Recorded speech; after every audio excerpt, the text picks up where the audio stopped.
Alors, bonsoir à tous. On est juste connectés ici à l'enregistrement, donc on va démarrer.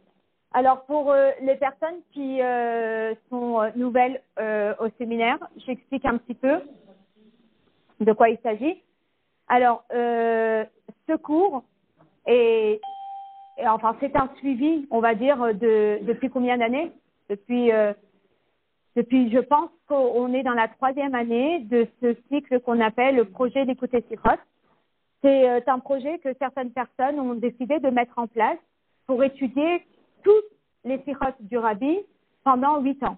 D'accord? Donc, ils ont fait un programme comme ça et ils ont établi 2 ou 3 Sikhot par semaine. En général, c'est 2. Et si on étudie ces 2 ou 3 Sikhot chaque semaine, eh bien, on finit par avoir étudié toutes les Sikhot pendant 8 ans. Donc, moi, je suis rentrée dans ce programme à la 2e année. Donc, ils avaient déjà démarré. Et je ne fais qu'une sikha sur 2. Mais ça nous permet de participer et ça nous permet de faire cette étude d'abord mondiale, qui est juste une notion de hakel extraordinaire. Et aussi, ça nous permet de découvrir des sikhot qu'on n'a peut-être jamais étudiées dans le passé, vu la difficulté. Donc, parfois, il y a des sikhot que si on veut les étudier tout seul, c'est difficile. Et là, comme il y a tout un groupe de personnes qui les enseignent, donc du coup, ça me permet de les préparer et de pouvoir après les enseigner en retour. Voilà. Alors, la paracha de cette semaine, c'est la paracha Ekev. D'accord? Et dans la paracha de cette semaine, eh bien, dans la première partie de la paracha, qui est donc divisée en 7 jours, la première partie, qui était donc le chitat de Yom Rishon, du premier jour, eh bien, on termine avec cette mitzvah de faire Birkat Hamazon. D'accord? Tel qu'il est écrit dans le verset, Ve'achalta, ve'savata, ou ve'rarta, et Hashem Elokecha, tu mangeras, et tu seras rassasié, et tu feras une bracha, et tu remercieras donc Hashem, ton Dieu, à la Haaretz Hatova, sur cette terre qui est bonne, Hashem Natana, qu'il t'a donné. D'accord? Donc, on voit qu'on a cette mitzvah de Birkat Hamazon. Bien. Maintenant, vous savez très bien que les mitzvot, eh bien, elles sont répertoriées dans les livres de Halakha. Et dans les livres de Halakha, on a plusieurs livres de Halakha. Maintenant, je ne sais pas si vous avez beaucoup réfléchi aux différents livres de Halakha qui existent et si vous vous êtes beaucoup attardé sur les différences entre les différents livres de Halakha. Mais le Rabbi va relever cette mitzvah qui va être, dans un premier temps, notée dans ce qu'on appelle le Seder Birkat HaNehemin. Ça vous dit quelque chose. Seder Birkat HaNehemin, c'est l'Admour HaZaken qui l'a écrit et ça figure à la fin du Sidour. C'est Ilat Hashem. Et c'est une série de petits chapitres comme ça sur les différentes lois concernant les brachot que nous faisons avant de manger, après manger, et sur les brachot du Mezonot et du Motzi. Donc, c'est l'Admour HaZaken qui l'a écrit et ça s'appelle Birkat HaNehemin. D'accord? Dans le Sidour, donc dans cette partie-là qu'on appelle Birkat HaNehemin, voilà la formule de la phrase de l'Admour HaZaken. Alors, très facile, pas de complication dans la phrase. L'Admour HaZaken dit comme ça, Mitzvah Aseh min Torah, il y a une mitzvah positive de la Torah, Levarech achar achilat mazon, de faire une bracha après avoir mangé du pain. Le repas, Sheneemar, comme il est dit, Ve'achalta, et tu mangeras, Ve'savata, et tu seras rassasié, ou Ve'rarta, et Hashem, et tu béniras Hashem. Donc ça, c'est la halakha, telle qu'elle est écrite par l'Admour HaZaken dans le Sidour, dans la partie qu'on appelle Birkat HaNehemin. D'accord? Maintenant, l'Admour HaZaken, parallèlement, il a aussi écrit le Shulchan Aruch, qu'on appelle le Shulchan Aruch Harav. D'accord? Maintenant, l'Admour HaZaken, dans le Shulchan Aruch Harav, dans son propre Shulchan Aruch, eh bien, il a aussi écrit cette halakha, qu'on a une mitzvah de bénir Hashem après avoir mangé. On est bon. Maintenant, d'où s'est basé l'Admour HaZaken pour parler de cette mitzvah? Eh bien, il s'est basé sur une autre autorité rabbinique qu'on connaît, Et vous connaissez lesquels? Autres parim de halakha. Alors, il y a le Shulchan Aruch de Rabbi Yosef Karo, Beit Yosef, et il y a, avant le Shulchan Aruch, il y a le Rambam. Le Rambam. Et d'ailleurs, le Rambam, lui, a été, si vous voulez, la base sur laquelle s'est basé l'Admor HaZaken pour écrire le Shulchan Aruch et pour écrire cette halakha dans le Sidour. Donc finalement, cette halakha qui nous dit qu'on a une mitzvah de faire Birkat Hamazon après avoir mangé, eh bien, c'est une halakha qu'on va retrouver dans 3 endroits différents. On va la retrouver dans Birkat HaNehenin, on va la retrouver dans le Shulchan Aruch et on va la retrouver dans le Rambam. Ok, magnifique. Maintenant, reste une précision. Qu'est-ce que le rabbi va faire? Eh bien, le rabbi, il va faire, vous savez, ce fameux jeu des différences. Donc, le rabbi va relever qu'il y a des nuances et des différences entre référence 1, référence 2 et référence 3. Ça veut dire que quand on ouvre le Birkat HaNehenin, l'Admor HaZaken, il a formulé la halakha d'une certaine façon. Lorsqu'on ouvre le Shulchan Aruch, il va la formuler avec une nuance qui change. Et lorsqu'on regarde dans le Rambam, qui est sa source, il vient la formuler d'une nuance différente. Alors, hier, je prenais le train et il y avait des enfants qui jouaient. Alors, c'est intéressant, j'avais jamais vu ce jeu. C'était des images et les enfants devaient voir les différences. Et les différences sont très souvent très petites. C'est pas des grandes différences, c'est des toutes petites différences. Et on va en parler aujourd'hui. Alors, qu'est-ce qu'on voit comme différence? Numéro 1, la première différence, c'est que dans le Rambam, ainsi que dans Birkat HaNehenin, donc dans le Sidour, eh bien, c'est formulé de façon très simple. Mitzvah tasseh, min ha-Torah, c'est une mitzvah de la Torah, levarech, de faire une bracha, de bénir Hachem, achar achilat mazon, après avoir mangé un repas, et donc le repas, comme dit la génération précédente, si tu manges pas de pain, tu n'as pas mangé. Donc, le repas veut dire avec du pain. D'accord? Très bien. Par contre, dans le Shulchan Aruch, l'Admor HaZaken, il rajoute un mot, 2 mots. Et qu'est-ce qu'il rajoute? Il dit mitzvah aseh min ha-Torah, c'est une mitzvah de la Torah, levarech et Hashem, de bénir Dieu achar achilas mazon, après avoir mangé du pain. Donc finalement, vous allez me dire, grande différence. Un, c'est une mitzvah de faire une bracha, et l'autre, c'est une mitzvah de faire une bracha à Hashem. Ok, c'est une différence, certes, mais on va en parler, mais elle est minuscule, la différence. Un, c'est les varech, et un, c'est les varech et Hashem. Ok, très bien. Après, le rabbi relève une deuxième différence.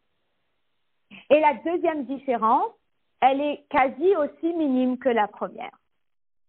Dans les 3 halachot, que ce soit dans le Sidour, ou que ce soit dans le Shulchan Aruch, ou que ce soit dans le Rambam, eh bien, il ramène une preuve de la Torah.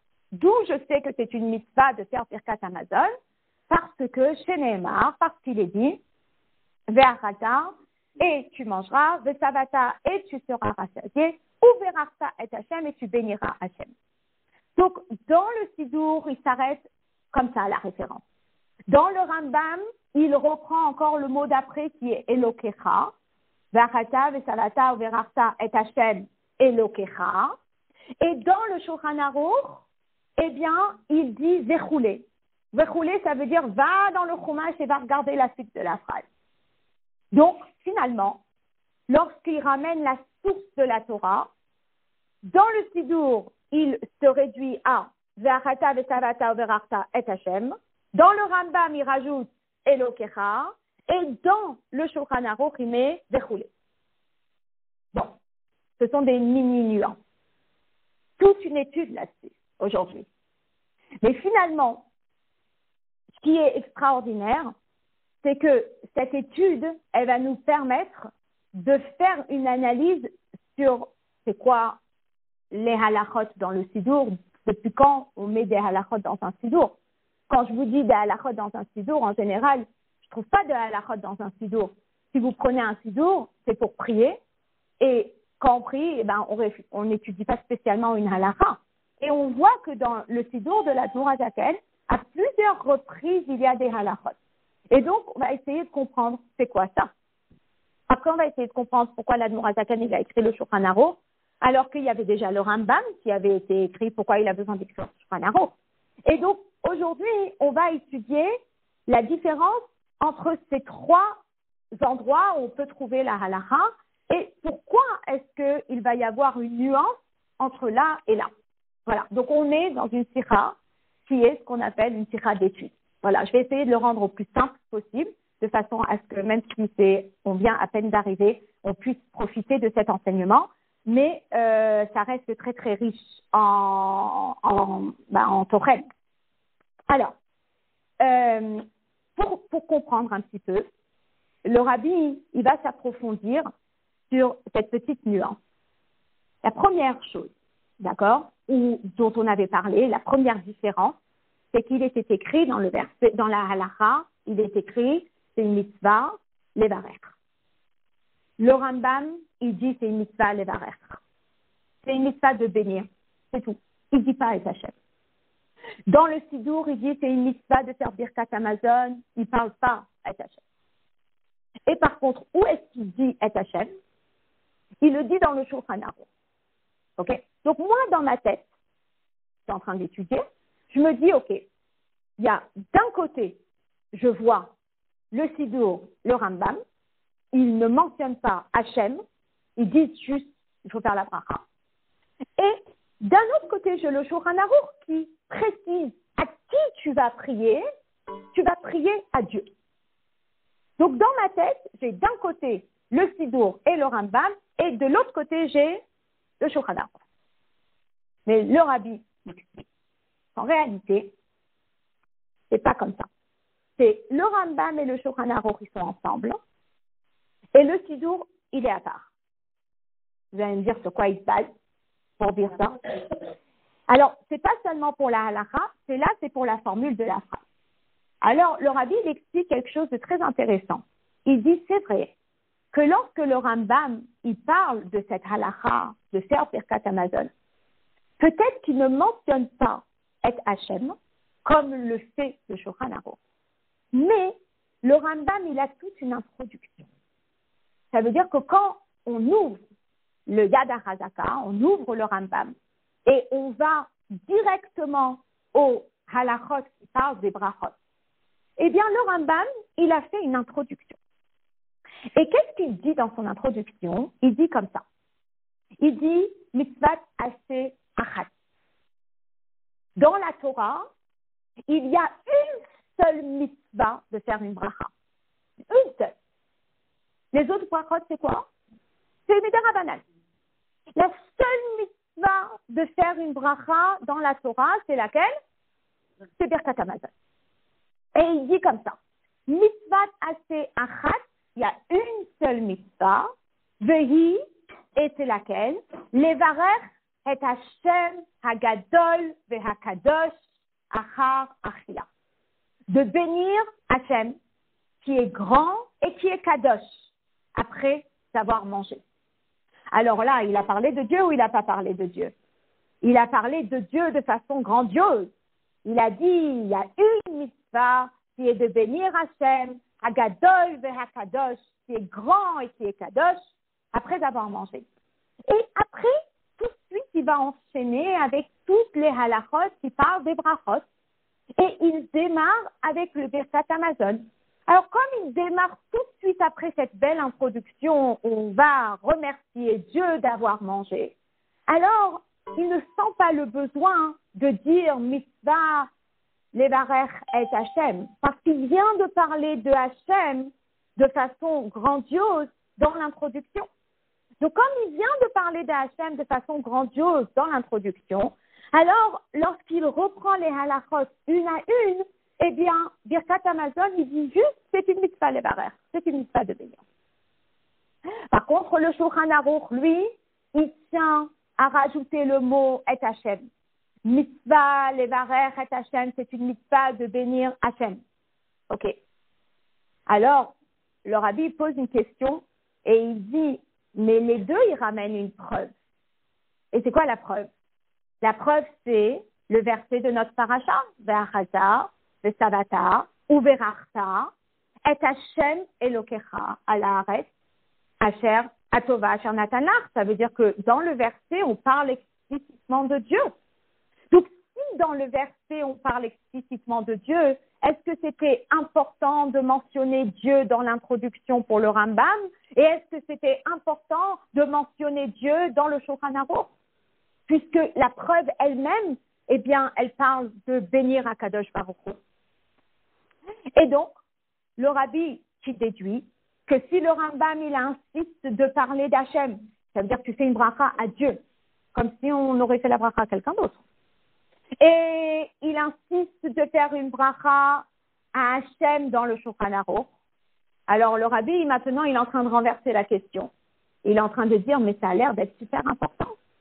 Donc, si c'est tellement important de dire à qui on adresse ce remerciement, c'est-à-dire que c'est chachou, c'est important de dire que c'est à Hachem qu'on adresse ce remerciement. Alors, comment ça se fait que dans le Sidour, l'Admour Hazaken n'en parle pas? Et que dans le Sidour, c'est tout simple, c'est une mitzvah, levarech, achara achila. C'est une mitzvah de remercier après avoir mangé. D'où je sais parce qu'il est écrit, ve'achata ve'savata ve'rachta et Hachem. C'est tout.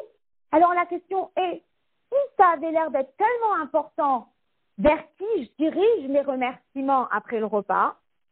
Parce que quand je lis le Rambam, c'est tellement explicite, et quand je lis le Shulchan Aruch, c'est tellement explicite. Alors comment ça se fait que dans le Sidour, dans Birkat HaNehenim, c'est pas marqué? Oui. Alors, peut-être.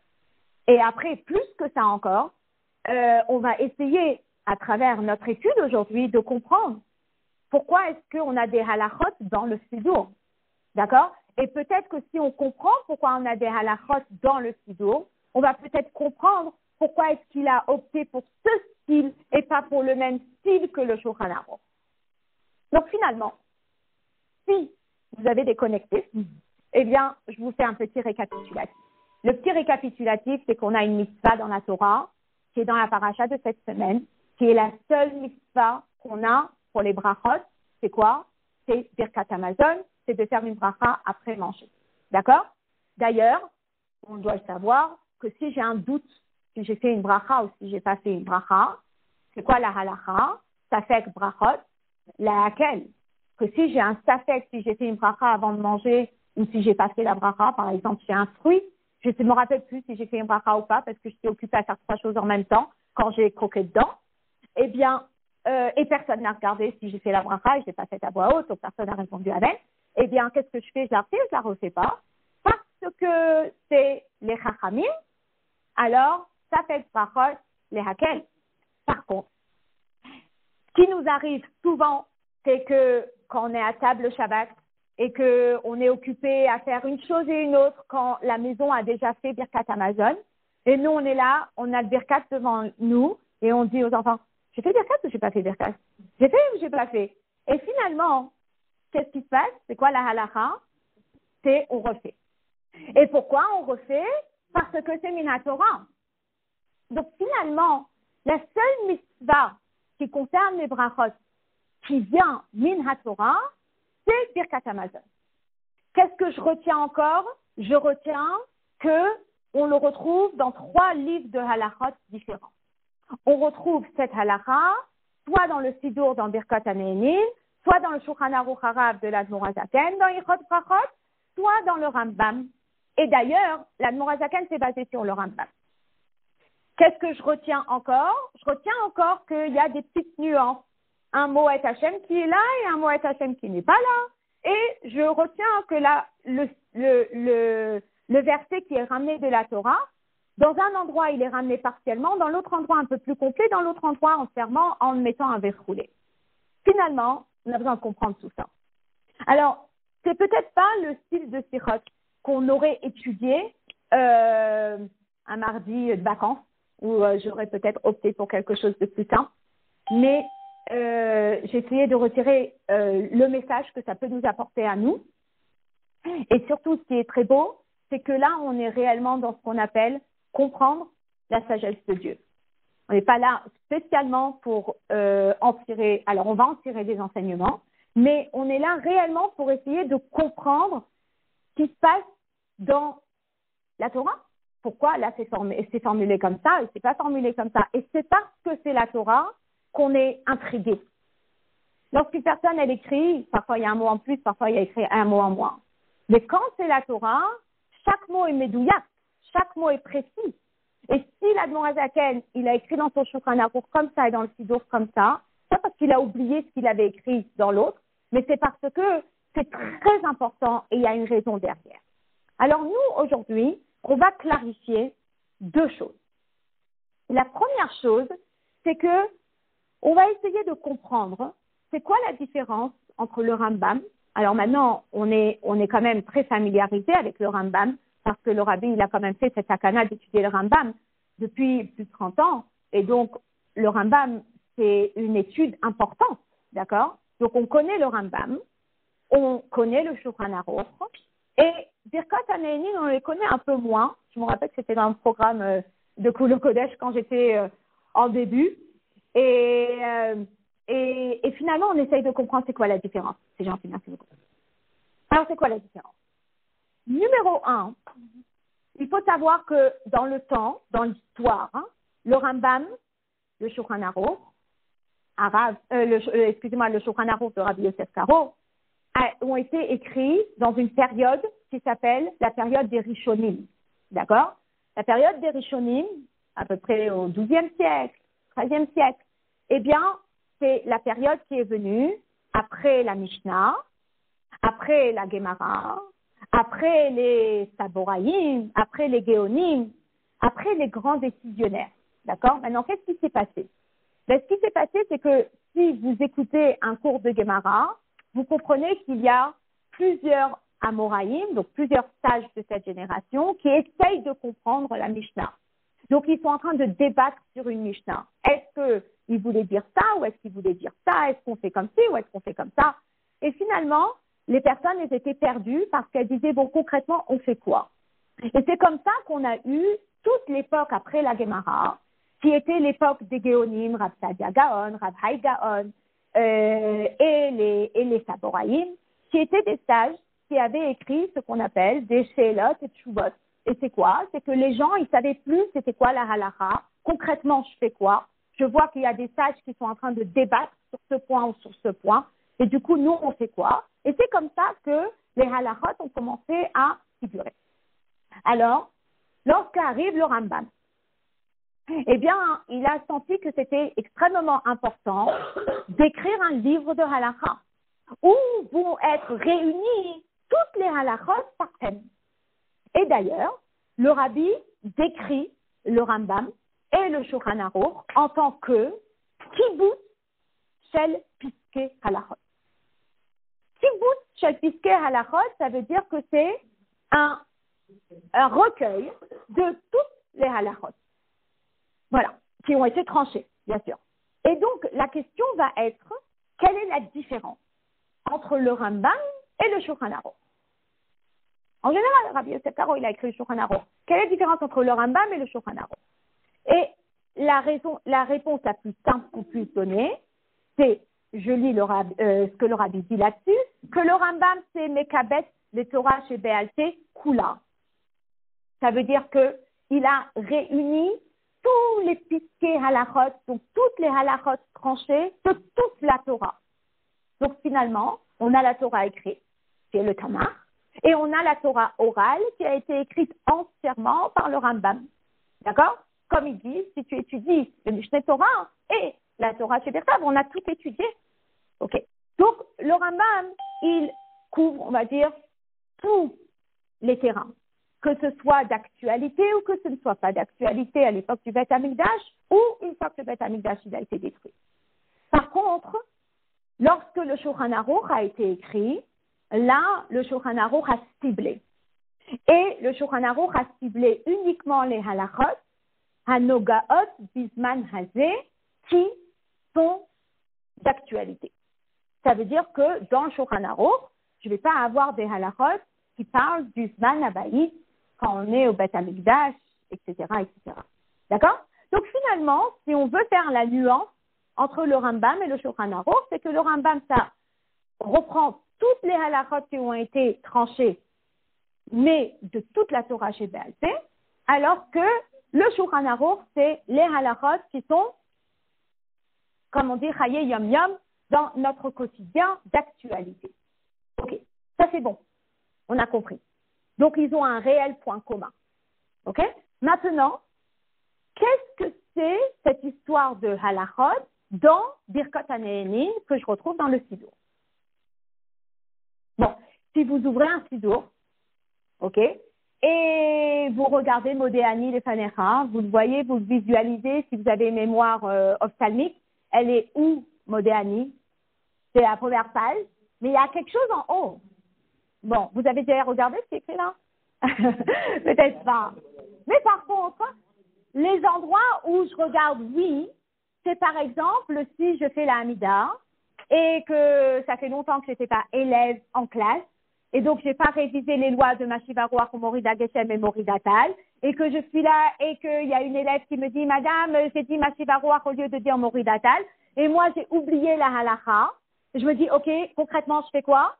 Alors, la fille, elle lève la main et dit « Donc, j'ai compris qu'elle est dans une situation où elle ne sait pas trop qu'est-ce qu'elle est censée faire. Alors, du coup, qu'est-ce que je fais? Je regarde juste au-dessus de ma Mashiva Ruach Moridatal, il y a la halakha. Ça, ce sont les halachot telles qu'elles sont écrites dans le Sidour. Les halachot dans le Sidour ne sont pas des halachot sur lesquels on va se pencher pour étudier une halakha. Les halachot dans le Sidour, ce sont des halachot qui sont, comme j'appellerais ça dans mon cours, j'appellerais ça des cartes mémo. Vous voyez, c'est quoi une carte mémo? Une carte mémo, c'est je suis là, devant un fait accompli, je fais quoi? Ok. Et donc, voilà. Mais une notice rapide, hein. Voilà. Donc, c'est comme le mode d'emploi. Donc, l'Admor HaZaken, lorsqu'il nous a fait ce Sidour basé sur le Harizal, eh bien, il a mis comme ça des halachot un peu partout pour nous accompagner dans notre fila. Que lorsqu'on arrive dans une situation, ok, je fais quoi maintenant? Eh bien, maintenant, halakha le maaseh, tu fais ça. D'accord? Alors, je ne sais pas. Mais je pense que, oui, hein? Ok. Oui, mais peut-être pas aussi détaillé. Peut-être inspiré d'eux, mais peut-être pas aussi détaillé. En tous les cas, je ne sais pas s'il y a le Birkat HaNehenin à la fin. Il y a le Birkat HaNehenin à la fin? Bah voilà. Le Patach Eliyahu ressemble beaucoup au Teilat Hashem. Oui.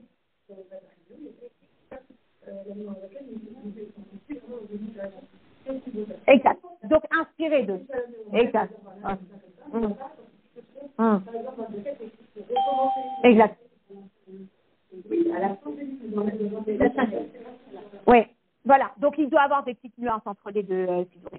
En tous les cas, une fois que j'ai compris la raison pour laquelle les halachot figurent dans le Shulchan Aruch et la raison pour laquelle les halachot figurent dans le Sidour Birkat HaNehenin, non, je comprends qu'en réalité, l'Admor HaZaken, lorsqu'il les a formulés là, il avait un objectif. L'objectif dans le Shulchan Aruch, c'était de me mettre toutes les halachot de façon à ce que quand je m'assois à un cours de halacha, je puisse étudier la halacha correctement. Ça, c'est le Shulchan Aruch. Par contre, pour Birkot HaNehenin, c'est pas un sefer halacha, c'est pas un livre de halacha, mais c'est halacha le maaseh. Concrètement, maintenant, qu'est-ce que tu fais? D'accord? Et donc, donc ici, on est en train, une fois que j'ai compris ça, la nuance entre les deux, alors automatiquement, on va pouvoir comprendre, je cherche cette page, une seconde. Oui, automatiquement, on va pouvoir comprendre cette nuance que l'Admor HaZaken a faite dans le Sidour et dans le Shulchan Aruch par rapport à la formule de la phrase Levarech. Donc, je reprends. Au début, on avait expliqué qu'il y avait cette halakha. Ils ont mal été photocopiés et du coup, elles sont là. Ok. Au début, on avait expliqué Mitzvat Aseh Minatora, Levarech, Achar Achilat Mazon. Donc, c'est une mitzvah de la Torah de remercier Akadosh Baruch Hu après avoir mangé. Dans le Sidour, on ne mentionne pas le Varech et Hashem, et dans le Shulchan Aruch, on mentionne le Varech et Hashem. Maintenant qu'on a compris que le Shulchan Aruch a été écrit dans un objectif précis, qui est de nous enseigner la halakha, pour qu'on puisse la comprendre, et que le Sidour, il a été écrit, les halakhot ont été écrits dans un but précis, qui est de savoir quoi faire au moment voulu. À ce moment-là, eh bien, on va comprendre pourquoi là, il a choisi de mettre le Varech et Hashem. Et là, il n'a pas choisi de mettre le Varech et Hashem. Et c'est juste incroyable. Le Rabbi l'explique comme ça. Il dit que, étant donné que c'est un livre d'études, le Shulchan Aruch, c'est un livre de Yediya pour comprendre la halakha. Alors, lorsqu'il y a une halakha qui est expliquée, une personne qui plonge dans la halakha, elle est très souvent amenée à utiliser les informations d'une halakha pour comprendre une autre halakha. Et là, le but de celui qui écrit la halakha, le posek halakha, c'est de s'assurer que la personne ne fasse pas un contresens.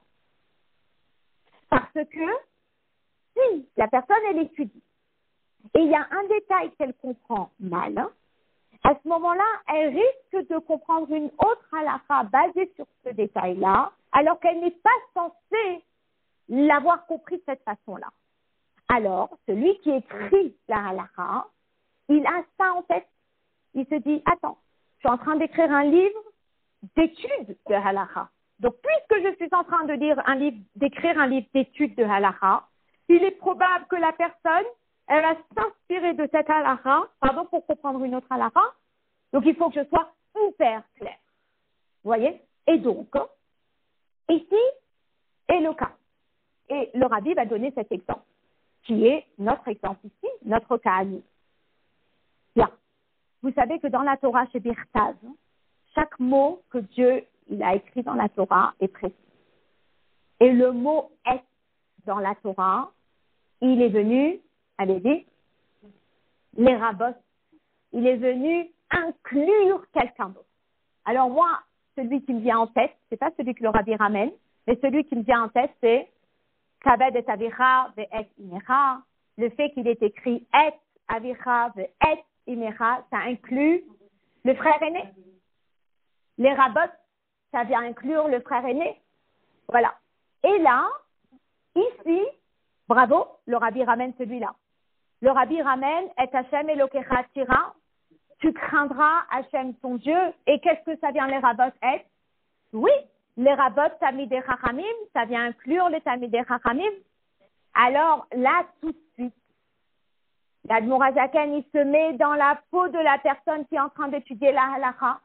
Et il se dit, est-ce que le fait qu'il est écrit Ve'achalta, Ve'savata, ou Ve'rachta, et Hashem Elokecha, ça inclut quelqu'un? Qui ça inclut? Alors, ça inclut le Orach avec le Balabay. Ça veut dire qu'il y a une mitzvah que celui qui est invité, eh bien, il doit remercier pas seulement Akadosh Baruch Hu, mais aussi remercier le Baal Habayit. Et d'ailleurs, c'est intéressant, mais vous savez qu'à l'époque, où il n'y avait pas les sidourim qui étaient photocopiés, les gens ne connaissaient pas par cœur le Birkat Hamazon. Alors, qui faisait le Birkat Hamazon? Eh bien, c'est le Baal Habayit qui faisait le Birkat Hamazon. Et tout le monde répondait Amen. D'où vous le voyez encore de temps en temps, où les personnes disent « je réponds Amen ». Moi, je suis là, je dis « mais il faut que tu fasses aussi ». Donc, il y a cette notion que, comme à l'époque, il n'y avait pas, alors, il y avait le Baal Habayit ou la personne qui connaissait, qui faisait le Birkat, et puis les gens, ils répondaient Amen. Dans le cas, exact, comme le Kiddush, exactement. Pour le Kiddush, le Baal Habayit, il fait le Kiddush, et puis nous, on répond Amen, et on est acquitté. Tout à fait. Et donc, il y a cette halakha qui dit que lorsque il y a un oréach qui est là à la maison, eh bien, on lui donne à lui le kibbutz pour que lui, il fasse le Birkat Hamazon. Pourquoi? Parce que de cette façon-là, non seulement qu'il va remercier Hachem, mais en même temps, il aura cette opportunité de remercier qui? Le Baal Habayit. Alors maintenant, les choses, elles sont très différentes. Il est écrit dans le verset Ve'achalta, ve'savata, uverachta et Hachem Elokecha, dans le sens que tu béniras et tu remercieras Hachem, mais tu béniras et tu remercieras qui d'autre? Aussi ton hôte.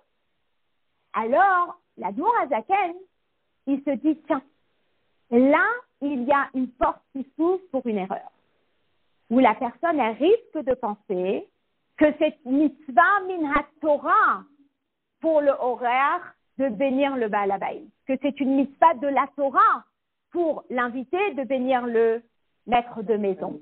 Or, c'est pas une mitzvah de la Torah, c'est une mitzvah de quoi? Les Chachamim, qui l'ont déduit de ce mot « et ». Alors, tout de suite, qu'est-ce qu'il fait l'Admour Hazaken pour éviter la complication? Qu'est-ce qu'il dit? Il dit « mitzvah assez min ha-Torah levarech et Hashem ». La mitzvah de la Torah, c'est de bénir et de remercier Dieu. Comme ça, la personne, lorsqu'elle arrive à la halakha qui dit que, en tant qu'invité, tu as la mitzvah de bénir le Baal Habayit, au moins elle sait que c'est pas une mitzvah min ha-Torah, mais que c'est une mitzvah de Chacham. Très fort. Alors, le rabbi, il regarde les détails et il explique que quand tu regardes, maintenant, après, tu peux comprendre. Maintenant, on va mieux comprendre. Alors, j'arrive. Pourquoi c'est pas dans le Sidour? Parce que quelle est la matara du Sidour? La matara du Sidour, c'est concrètement, qu'est-ce que je suis censée faire? T'as mangé, t'es rassasié, Mazal Tov. Birkat Amazon. C'est tout. Mitzvah levarech. T'as une mitzvah de faire Birkat Amazon. Ça, maintenant, on n'est pas en train d'être dans le limoud de savoir que c'est mitzvah de la Torah, mitzvah des Chachamim. Est-ce que je la juxtapose est-ce que j'utilise cette information pour une autre notion? Donc là, on est dans ce qu'on appelle, je sors ma carte mémo. Tu sors ta carte mémo, c'est ça. T'as mangé? Très bien. T'es rassasié? Très bien. Fais Birkat. C'est tout. Et donc, et en plus, dans Birkat Hanehenin, l'Admour Hazaken ne parle pas du tout de l'histoire de l'invité du Baal Habayit. Alors, le rabbi dit, donc dans ces cas-là, l'Admour Hazaken, il a fait simple. C'est une carte mémo. La carte mémo, il faut que ce soit simple. Et c'est très intéressant, très important, parce que c'est intéressant, puisque on est en train de travailler on est en train de revoir le livre du précis des lois de sûreté, puisqu'il doit repartir en impression. Alors, on est là avec le Kittour du Netahara et on est là avec le précis. Et quand on voit une phrase formulée d'une certaine façon dans le précis, on est toujours en train de dire, OK, quelle était la raison pour laquelle ce précis a été écrit? Est-ce que ce précis il a été écrit pour comprendre ou est-ce que le précis il a été écrit pour savoir qu'est-ce que je suis censé faire? Dans ce cas-là, c'est ce qu'on appelle une carte mémo. Précis, c'est une carte mémo. Donc, comme c'est une carte mémo, il y aura des formules de phrases qui vont être différentes que dans le Kittour du Netahara parce que la matara, l'objectif de l'un et l'objectif de l'autre ne sont pas les mêmes. Et comme les objectifs sont différents, donc forcément, on va mettre l'accent sur des points différents et forcément, la halakha va être présentée parfois différemment. Et c'est très intéressant de comprendre quelle était la matara derrière. Donc là, maintenant, on a pu comprendre la première différence entre le Sidour et le Shulchan Aruch et le Rambam. Alors, le Rambam et le Shulchan Aruch, c'est pareil. Les deux ont parlé d'Hachem. Et les deux, ils sont des livres d'études, des Yédia. Et donc, les deux, ils ont voulu enlever cette peur de confusion. On penserait peut-être que ça s'adresse aussi à l'histoire de l'invité qui est chez son Baal Habayit. C'est bon? Très bien. Maintenant, le rabbi va expliquer la deuxième différence. Et pour comprendre la deuxième différence, eh bien, le rabbi va nous éclaircir sur un autre point. D'accord? Bonsoir, vous pouvez rentrer. Il y a des chaises ici, madame.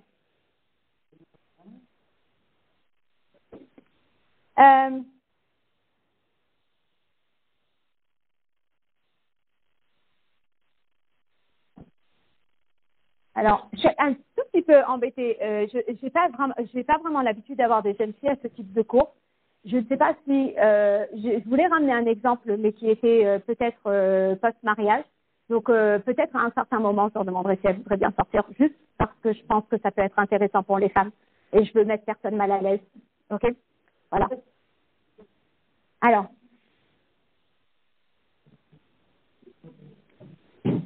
Ah, c'est pas tout de suite, je vous le dirai juste. Mais bon, c'est juste parce que je peux éviter, enfin, je peux ne pas donner l'exemple, mais je trouve que l'exemple, il peut apporter, donc c'est dommage de ne pas le donner. Alors, la deuxième chose que le rabbi relève ici et qui est très très belle, c'est pourquoi est-ce qu'on étudie ces halachot en général. Alors, vous savez que nous, en tant que femmes, eh bien, on plonge peut-être pas autant que les hommes dans la Mishnah et dans la Gemara et dans le Shulchan Aruch. On va étudier Shulchan Aruch quand on est au séminaire, mais peut-être pas aussi profondément que les hommes. Et c'est très intéressant parce que, effectivement, lorsque on étudie, enfin là, en faisant ma formation de Tarada Mishpacha, on a beaucoup étudié avec des hommes qui nous ont enseigné la halakha. Et finalement, la question qui avait été posée, c'est pourquoi est-ce que tu as besoin de faire cette formation avec des hommes qui t'enseignent la halakha? Ça a toujours été transmis de femme en femme, c'est-à-dire de mère en fille. Et aujourd'hui, on l'a un peu élargi avec des madrichotes, avec des élèves. Pourquoi est-ce que cette étude, elle est différente? En quoi ça diffère?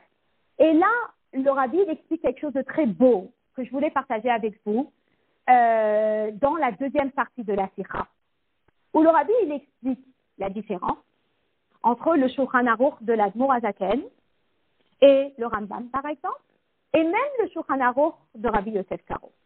Pourquoi l'Admour Hazaken il est arrivé et il a quelque part restructuré le Shulchan Aruch? Il dit tout simplement parce que qu'est-ce qu'il voulait l'Admour Hazaken? Il voulait rajouter ta'am. Il voulait rajouter les raisons. Donc, chaque fois qu'il cite une halakha, il va rajouter une raison. Maintenant, quel est le but de rajouter une raison? Alors, le but de rajouter une raison, nous explique le rabbi, c'est Be'ainu sha'amatara hi leshem yediat haTorah, she'inyana yediat halachot ta'amehen. C'est bien comprendre le concept. Maintenant, il faut connaître quelque chose, il faut comprendre quelque chose. C'est que lorsqu'il y a une halakha qui nous est enseignée, si on ne comprend pas les coulisses de la halakha, eh bien, la personne peut être amenée à faire un contresens parce qu'elle n'a pas compris les coulisses de la halakha. J'explique. Elle fait une halakha. Il a étudié la halakha. Il a étudié à fond, il a tout compris. Mais il y a les raisons qui lui manquent. Donc, la personne ne sait pas exactement pourquoi la halakha a été tranchée de cette façon-là. Et, exact. Elle arrive et elle est confrontée à une autre halakha. Et elle se dit, mais tiens, puisque dans l'autre halakha c'était comme ça, alors je vais faire ce qu'on appelle un kalvachomer pour cette halakha. Et finalement, elle se trompe entièrement. Et pourquoi elle se trompe entièrement? Parce qu'elle ne sait pas pour quelle raison cette halakha a été tranchée de cette façon-là. Donc, l'Admour Hazaken a jugé que c'était important que lorsque il tranche la halakha et il écrit cette halakha dans le Shulchan Aruch, il y ajoute les ta'amim, il y ajoute les raisons pour que la yediya, pour que la connaissance elle soit plus vaste. Et une fois que la connaissance elle est plus vaste, ça va empêcher et éviter de faire des contresens dans les comparaisons de cas, etc., etc. Parce que, comme on dit, que toute la raison de ces livres de halakha, tels que le Shulchan Aruch, tels que le Rambam, c'est quoi? C'est pour comprendre, c'est yediya, c'est pour apprendre, c'est pour s'approfondir, c'est pour apprendre une halakha à partir d'une autre, etc. Donc, la personne qui écrit, elle fait très attention que ce soit clair, mais clair, limpide, avec toutes les raisons pour qu'on ne fasse pas d'erreur de comparaison d'un cas à un autre. Maintenant, est-ce qu'on a besoin de donner des raisons pour Birkat HaNe'enim? Alors, pour Birkat HaNe'enim, comme je vous rappelle, c'est quoi? C'est ma carte mémo. Donc, en général, quand j'étudie, par exemple, avec une kala, et je vais lui donner les halachot. Il arrive que j'explique. Et j'expliquerai tout à l'heure pourquoi j'explique. Mais j'explique pour ne pas qu'il y ait de contresens et pour ne pas que je fasse un calvachomer d'un cas avec un autre cas. D'accord? Mais quand je lui sors une carte mémo, dans une carte mémo, il n'y a pas d'explication. Dans une carte mémo, c'est carte mémo. 1, 2, 3, 4. Il faut que tu aies validé 4 choses. 1, 2, 3, 4, 5. Il faut que tu aies validé 5 choses. Qu'est-ce que je fais? Je fais tac, tac, tac, tac. Tu sais, c'est magnifique. C'est tout. Il n'y a pas d'explication.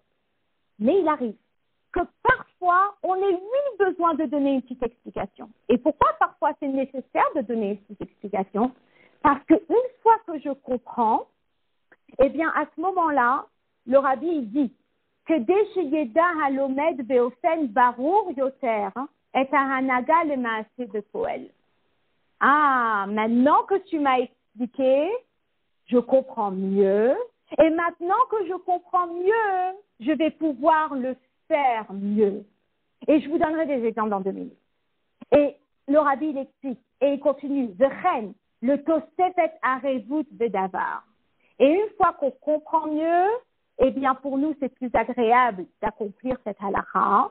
Et une fois qu'on comprend mieux, eh bien c'est Rosafat Kavana. Ça me permet de mettre la Kavana dedans et mettre plus de Chayout dedans. Alors effectivement, les raisons dans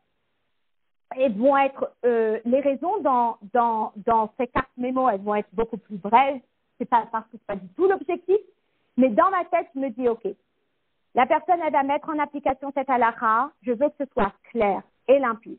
Donc oui, je vais peut-être pas faire 1 heure d'explication, mais je vais quand même expliquer. Et ça me rappelle vraiment quand j'appelle le Rav et je lui dis ok, qu'est-ce qui se passe dans ce cas-là?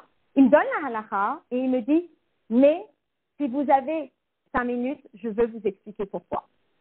Et quand il m'explique pourquoi, eh bien finalement je comprends mieux. Et une fois que je comprends mieux, la kavana derrière elle est plus importante et c'est plus agréable, etc.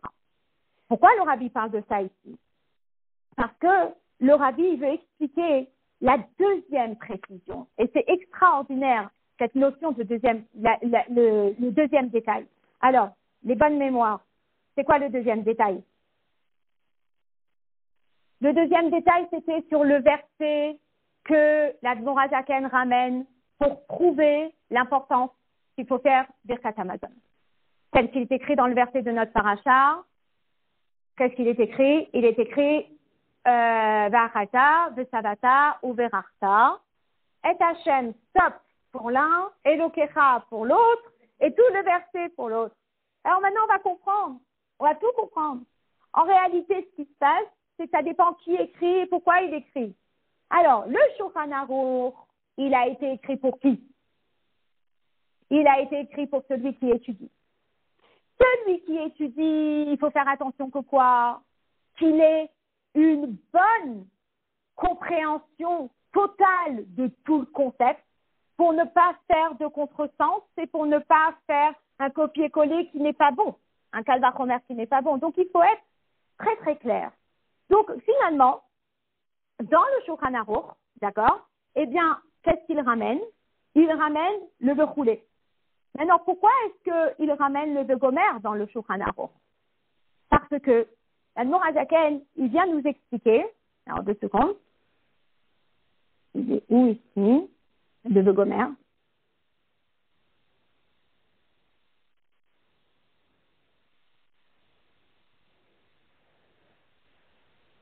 Ok, il veut nous expliquer que Min HaTorah, quelle est l'obligation de remercier Hachem? D'accord? Donc, il nous dit que Min HaTorah, il faut remercier Hachem parce qu'on a mangé. Ok? Mais, il nous dit attention, il n'y a pas que ça. Et donc, pour nous faire un petit rappel, vous savez que le Birkat Hamazon, il a plusieurs brachot. Donc, on a la première, le premier paragraphe, qui a été écrit par qui? Par Moshe Rabbeinu, à la suite de la manne. D'accord? Très bien. Donc, c'est la mitzvah. D'ailleurs, mon mari m'a quand même confirmé, il m'a dit qu'une personne qui ne peut pas lire tout le Birkat Hamazon, il fait au moins le premier paragraphe. Mais le rabbi nous dit quand même ici que il n'y a pas que le premier paragraphe qui est important. Parce que, c'est quoi le deuxième paragraphe? Le deuxième paragraphe a été écrit par Yoshua, une fois qu'on est rentré en Eretz Israël, et il a rajouté la deuxième bracha. Et après, le troisième paragraphe a été écrit par David et Shlomo pour la construction du Beth Amikdash. Question. Est-ce que ces paragraphes-là sont Minatora ou pas? Alors, si je m'arrête à Ve'achalta, Ve'savata ou Ve'rarta et Hashem, je me dis que Minatora, c'est juste le premier paragraphe. Tu fais le premier paragraphe, Moshe Rabbeinu remercie Dieu pour le pain, t'es rassasié, dis merci Hachem, tu as validé la mitzvah. Mais, qu'est-ce qu'il est écrit dans le verset dans la Torah? Dans le verset dans la Torah, il est marqué Ala aret hatova asher natan lach.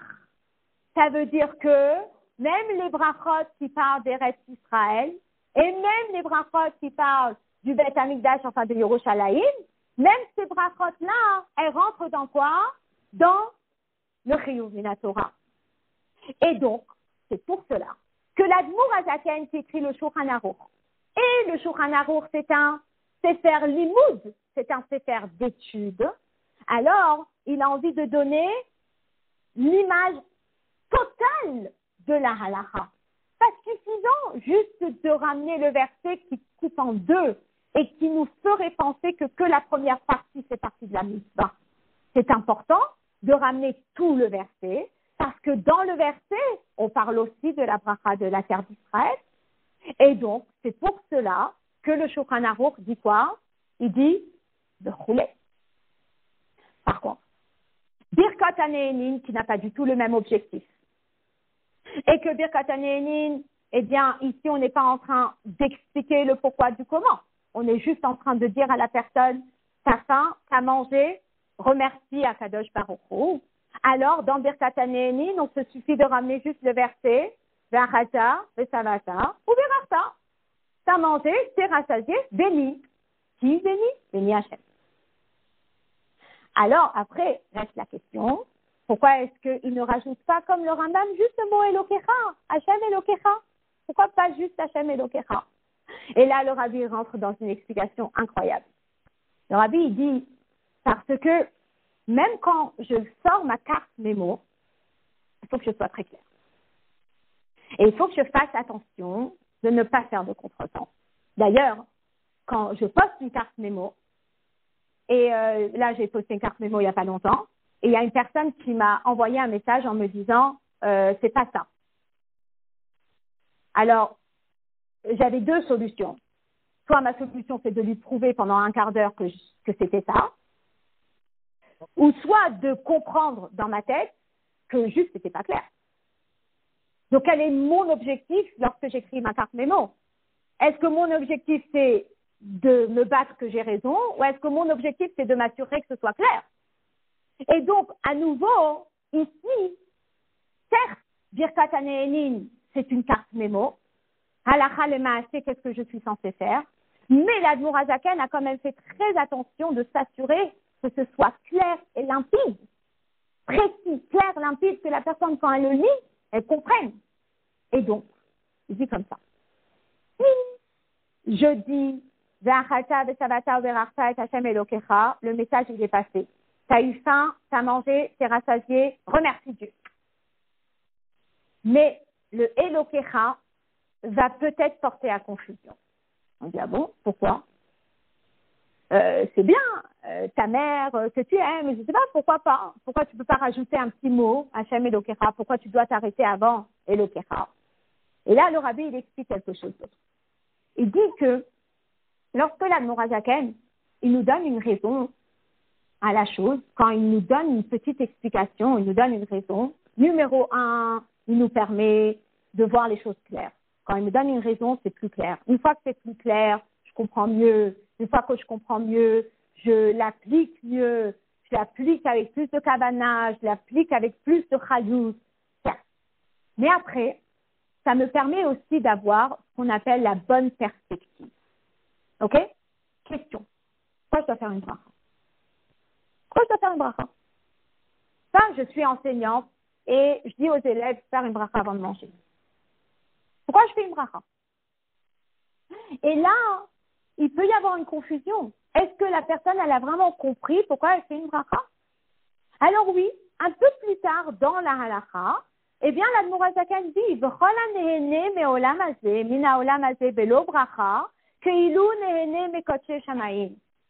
Que si une personne, elle tire profit de ce monde-ci sans dire de bracha, eh bien, c'est comme si elle tirait profit des kodesh shamayim, des sacrifices à Kadosh Baruch Hu. Ça veut dire que le monde, il appartient à qui? Il appartient à Hachem. Je prends de l'eau et je vais boire. Eh bien, tu prends quelque chose d'Akadosh Baruch Hu. Donc, tu as le chiyuv, tu as l'obligation de faire une bracha, que ce soit pour la bracha d'avant, que ce soit pour la bracha d'après. Donc, quelle est la perspective? La perspective, quel est l'état d'esprit? Pourquoi je fais une bracha? Je fais une bracha parce que je vais tirer profit de ce monde-ci, ou j'ai tiré profit de ce monde-ci, et si, merci Hachem. C'est la raison pour laquelle on fait la bracha avant et on fait la bracha après. Si je rajoute le mot Elokecha, la personne va être confuse. Le problème de Elokecha, c'est que la source du mot Elokim, on le retrouve dans Bereshit, c'est quoi? C'est din. Din, c'est quoi?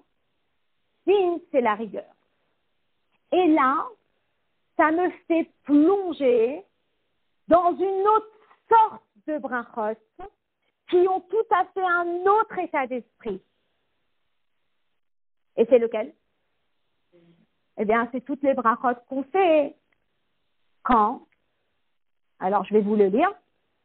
C'est que Shem she'ata mevarech ala tova, kach ata mevarech ala ra. Ce sont des brachot que de la même façon qu'on doit faire une bracha pour les choses bien qui nous arrivent, on doit aussi faire une bracha pour les choses moins bien qui nous arrivent. Et là, on a tous les baruch d'Ayana Emet. Ça veut dire que on accepte qu'Akadosh Baruch Hu nous donne. Est-ce qu'il y a une hana'a là-dedans? C'est entièrement une autre sorte de bénédiction. C'est pas du tout une bénédiction où j'ai tiré profit ou je vais tirer profit. C'est des bénédictions entièrement différentes. C'est des bénédictions où on montre que, effectivement, Akadosh Baruch Hu, eh bien, je peux pas le remettre en question, mais il y a des choses que je comprends pas. Donc, je dois accepter le joug divin, le din d'Akadosh Baruch Hu, que ce soit pour le bien, que ce soit pour le moins bien, l'opposé.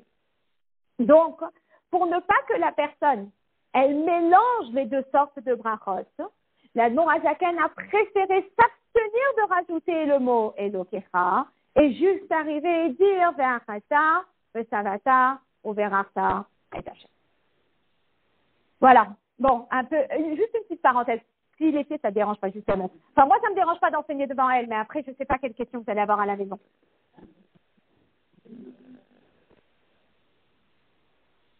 Je ne vais pas être longue. Hein. Voilà. Bien.